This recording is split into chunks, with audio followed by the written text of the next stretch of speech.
Hello, everyone. I hope you're all doing well. I hope you're all keeping safe. And I hope you're all looking forward to Christmas.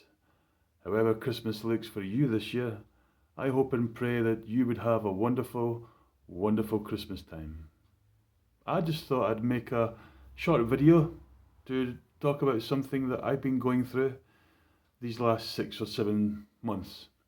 God is laying it on my heart to share my story with everyone. Back in May this year, my vision started to change. I could no longer read very well. So I thought it was probably time to go and see an optician. I'd never seen an optician since I left school, and that was a long time ago. So I made the appointment and went and seen the optician, got an eye test, got an eye exam, and the optician said to me, she said, what you've got is normal for someone of your age. Basically, my eyesight was just deteriorating because of my age, so I accepted that and I was prescribed varifocal glasses. And I waited for them to arrive. It took about 10, 12 days for them to get made and sent out to me, and when they arrived, I could read again. Job done, I thought. Now I can read again. But what would unfold over the next 6 to 7 months would change my life. After a few weeks, maybe 4 weeks, the varifocals stopped working. My vision started to get even worse. Things started to become fuzzy and blurry. So I went back to the opticians, made another appointment, went back to the opticians. The optician had a look in my eye again, checked the eye health, and she said to me, there are signs of cataract in your eye. But I know, and I think she knew at the time, that people can live with cataracts for a very long, long time. So she didn't really think that the cataracts was a problem. In June, I was diagnosed with type 2 diabetes and Graves' disease. I think it was June or July. I'm thinking June. I was diagnosed with diabetes and Graves' disease. Because I was diagnosed with these two diseases, the optician thought that that could have been why. She'd thought that if I could get my sugar levels under control, my vision would maybe return back to normal, because if you have diabetes, it can change your vision. I seen eye specialists. She referred me to eye specialists as well, because she wasn't sure. She couldn't see anything wrong with my eyes. According to her, the health of the eye was fine. The blood vessels were fine. The back of the eye was fine. Everything was looking fine. So I went and seen eye specialists who thought it maybe was Graves' disease that was causing problems with my vision, because Graves' disease is an autoimmune disease basically, and it can do all kinds of bad stuff to your body. It can attack organs in your body. It can attack your thyroid, which it done to me. It made my thyroid hyper. It can attack your eyes, and it can cause all sort of weird and wonderful problems for your eyes. So I got checked out, and the eye specialist said to me, I don't see anything sinister in your eyes, but I'm going to refer you to an eye specialist. One of his co-workers, one of his colleagues at a hospital. So I was put on a waiting list to see an eye specialist at a hospital. And I didn't wait very long. I can't remember exactly how long I waited for this appointment with the eye specialist, but it wasn't too long. Maybe 4, 5, 6 weeks, maybe something like that, not too long. During that time, I was back and forward to the optician because I was really worried about my vision. It was crazy. I had so many symptoms of all different kinds of eye diseases, and the optician just couldn't pinpoint what was wrong. But we were thinking it was maybe the diabetes, maybe the Graves' disease. So I had to get my blood sugar in check. Not so much I can do about the Graves' disease, but the diabetes, I can get my blood sugar down. That would be a good thing for my vision. Within 10 days of being diagnosed with diabetes, my blood sugar dropped into a normal range, and it stayed there, and it still stays there. My HbA1c, which is a 3-month blood test, when I was diagnosed with diabetes, was sky high. It was 175, I think, 73 or 175. It's meant to be 50 or around 50. My blood sugar, when they done a test, was 22. It's meant to be between 4 and 7. My ketone test was 1.7 something. Any much higher, they told me, any much higher, and I would have been kept in hospital that day because I would have been at a very high risk of falling into a coma. Anyway, I got prescribed more glasses from the opticians, thicker lenses. The optician said to me, she says, I have to warn you now, the glasses that we're going to get for you will help you to see, but I'm warning you that they are very thick lenses. And I was just glad that I'd get glasses that would help me see again, because I couldn't see much of anything. Everything was distorted. Everything was fuzzy and blurry and all sorts of crazy symptoms. It was pretty bad and pretty scary. My eyesight was perfect all my life, and then just like that, within a matter of weeks, days, my eyesight just went pear-shaped. So these glasses, I waited for them to arrive. They arrived pretty quickly. About a week they arrived, and I put them on and I could see again. And they never lasted long either. They lasted me maybe 2 weeks, and then they wouldn't work anymore. So what can you do? I just kept on making appointments with the optician, and the optician was looking in my eye to see what was wrong, and she couldn't figure it out. That's why she referred me to specialists. She says, I'm going to refer you to the big people now. That was her exact words. I'm going to refer you to the big people. So I started to get a little bit more worried. I thought, getting referred to the big people, this can't be a good thing. Or can it be a good thing? I don't know. But anyway, while I was waiting to see the eye specialist, my vision just got worse and worse and worse. It was so bad I could not read anything. I could not watch TV. I could not look at a screen. I could not see people's faces. I became very isolated. I wasn't blind, but I may as well have been. I couldn't see much of anything. I couldn't even see people's faces, and that was pretty isolating. Unless somebody was this close to me, I would see their face, but 3-4 feet away, forget it. And yeah, it was scary. So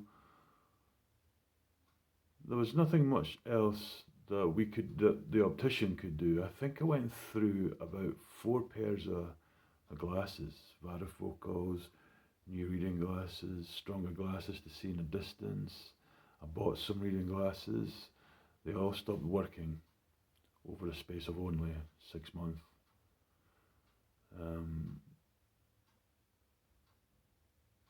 One day, well, even going shopping was a struggle for me. I couldn't see prices on shelves. I couldn't see much of anything in the supermarkets when I was grocery shopping. But because I knew where everything was in the shops that I regularly bought, I kind of knew where I was, and just once I got close enough to see, I would be going right up, really right up close to see what I needed to buy and buy it and get to the till and get right up close to put in your PIN number for your card to pay for your groceries and get out, go home. I was walking home one day and I was feeling pretty down, pretty frustrated, pretty hopeless, pretty scared, pretty worried. And I was thinking, what's happening to me? What's happening to my vision? I came home and I prayed. I prayed to God. I prayed so much to God over these last 6 months. And I said to God, I says, I'm sorry. I'm sorry that my soul is downcast today, and I'm sorry that I'm sad. I shouldn't be sad because I have you, and if I have you, I have everything. I'm sorry, Father. Please forgive me for being down, and forgive me for feeling the way that I am. That was a pretty low day. I can't remember if it was that same day or the next day. It was either the same day or the next day after that prayer. I got a phone call. Actually, let me rewind a bit. I went to the eye specialist at a hospital. That appointment eventually came through. Took about 4 or 6 weeks maybe, I think, not too long. That appointment came through. I went and seen the eye specialist. And before I seen the eye specialist, I had prayed to God. And I'd asked God for an answer because nobody knew what was going on with my vision. But I knew that He knew. And so I prayed and asked God for an answer to get to the bottom of what's going on with my vision and hopefully get it fixed or get some treatment of some kind. So I went to see the eye specialist, and I was sitting in a room, and she said to me, a very nice woman, she's looking in my eyes, and she said to me, she says, I think I know what's wrong with your eyes, Mr. Murray. And I just sat there, looking in her eyes when she said that. And I'm just thinking, God, if this is the answer that you have for me, I am sitting here and I'm ready to hear it and receive it.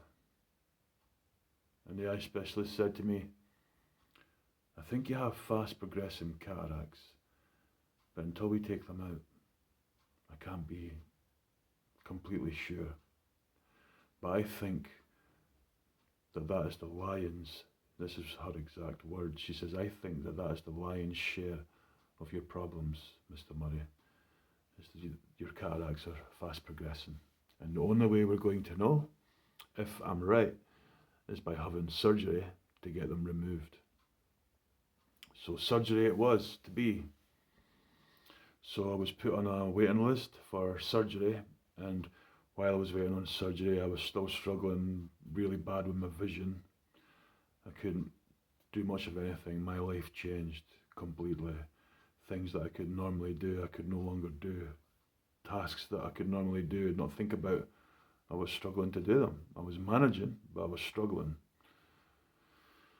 And anyway, one day I was coming home from grocery shopping. I'm walking home and I was feeling down and low, hopeless, thinking to myself, what is going on with my eyes? Why is this happening? I came home and I prayed to God. And I said to God, I said, I'm sorry, Father. I'm sorry that my soul is so downcast, and I'm sorry that I feel this way. I should be feeling more joyful because I have so much going for me. I'm alive, I'm breathing, I'm in reasonably good health. I should be joyful that I have you, because if I have you, I have everything that I need. And that was my prayer. And that was a struggle that day. Just feeling down and felt like there was not much hope that day. And then that same day, or the day after, it was either one of them, but I think it was it the same day? Either the same day or the day after, the phone rings, and I answer it. And it's a young, cheerful woman from hospital. She said to me, she says, "Mr. Murray?" I said, "Yeah, speaking." She said, "We've had a cancellation, and we're wondering if you'd like to come in for surgery next week." I just knew then that that was an answer to the prayer that I'd just prayed. That was the answer. I was going to be getting surgery within a matter of days. I said to the woman on the phone, I said, "Yeah, sure, I can be there that day." The surgery took place on the 30th of November this year. And I remember going to the surgery, and I'm lying down on the theatre bed, and a female nurse says to me, she says, "Would you like to hold my hand? Or would you like to raise your hand and make a sign if you need to cough or sneeze or you need to move? And I'll get the surgeon to stop doing what he's doing so that you can do what you need to do." Because I was going to be staying awake for the surgery. My eye was going to get put to sleep, but I would be wide awake. I said, "I'd like to hold your hand." So I held her hand, and I'm lying on a theatre bed. I'm staring into nothing, just pretty much just pure whiteness. I could see their light, but it was very blurry and watery, and it's like I was underwater. It was all white. It was hard to explain that, but that's what I could. That's all I could see. I couldn't see them coming in the eye or anything like that. And I'm holding her hand, and this is the first time I've ever had surgery in my life. And the surgeon is going to go into my eyes. And I imagined as I was holding her hand that it was Jesus Christ that was holding my hand. And I felt at peace. I was really comforted. The King of the universe, creator of heaven and earth, creator of you and me, was standing at the side of my theatre bed, holding my hand, commanding everyone in that room, commanding me to be still, be at peace, do not worry, commanding the surgeon to do his job professionally. And I just lay there, holding his hand, and I never moved at all. I was so still. I was at peace. No worry. I was really comforted. I don't know where my faith came from that day. I don't know where it came from. The surgery was a success. On the way home in my friend's car, I could see a registration plate of the vehicle in front of my friend's car through his windshield. I couldn't see that before. Granted, it was blurry, but I could see it. And that was a big deal for me, just with that alone. The next morning, wow, the next morning, I could see everything so clearly. I couldn't read, but I could see my surroundings in my home. I could see so good. I could see outside, the sky, the clouds, the grass. I could see again. I was so glad. I could see people's faces again. And that was a pretty special moment, because I hadn't seen people's faces for half a year. And now I could see their faces again. So surgery has been a success. And I remember having a conversation with a non-believer, a friend of mine who doesn't really believe in God, or maybe he believes in God a little bit, but not much. And I was in a conversation with him one day back in the summertime, and we were talking about prayer, and we were talking about God, and he'd said to me, he said, I prayed once to God and never got an answer. That's why I don't really believe that he's there. He never answered my prayer. And I'm quite new to Christianity myself. I'm a spiritual baby. This is only my second year of coming to know God, coming to know Jesus Christ. And I said to my friend, I says, God will answer your prayer if you're praying with a sincere heart. Because there's been times in my life where I've been in trouble or I've been in bother, and I've said, God, if you're there, please help me, get me out of this tight spot, and I promise I'll never do this again. And I'm making loads of promises and just trying to bargain with God. It never worked. Anyway, I said to my friend, I says, you need to be praying with a sincere heart. You need to believe that he exists. You need to believe that he's real. You need to believe that your prayer will be answered as well. I says, but God will answer your prayer, but maybe not in the way you're expecting it. God will answer prayer his way, not our way. He knows what's best for us. We don't know what's best for us. God does. His ways are higher. He will answer prayer in a way that he knows is best. And his timing also is perfect. And he said to me, he says, this problem that you're going through with your eyes, where's your God? What's he doing for you? And I thought about that, what he'd said. And I said to him, I says, God answers prayers. I've had prayers answered.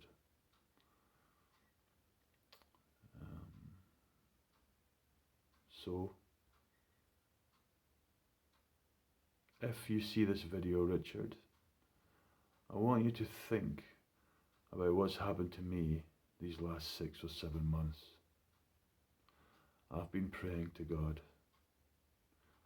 I have brothers and sisters in Jesus Christ who have also been praying for me.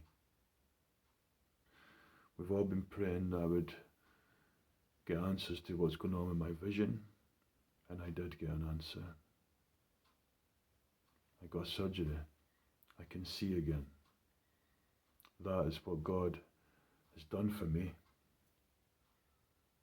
And that is my miracle this Christmas, that I have been given the gift of sight. The other eye, my left eye, is still terrible. I can't see out of it. Everything is fuzzy, blurry. Vehicle headlights and street lights are like fireworks, exploding fireworks to me. That's what it looked like when both eyes were bad. That's some of the symptoms I experienced. Fuzziness, blurriness, distortion. Lights were exploding like fireworks. Anyway, that's the miracle that I have received this Christmas. And I want to let you know that God does answer prayer. God will answer prayer in His way, in His perfect timing. He answered prayer for me when I seen the specialist who said to me, I think you have fast progressing cataracts in your eye. He answered prayer when I came home feeling low that day, and I prayed to Him. And the next day or the same day, I got a phone call asking me to come in for surgery within a matter of days. Another prayer was answered. I've had so many prayers answered. If you are waiting for a prayer to be answered, or if you're waiting for a miracle this Christmas, trust in God. Trust in His perfect timing. His ways are not our ways. If you're praying and asking and believing with your whole heart, He will answer you. Your miracle, He will deliver. I hope you all have a wonderful Christmas. Thank you very much for taking time to listen to this video. Take care. Stay safe. I love you all very much. God bless you.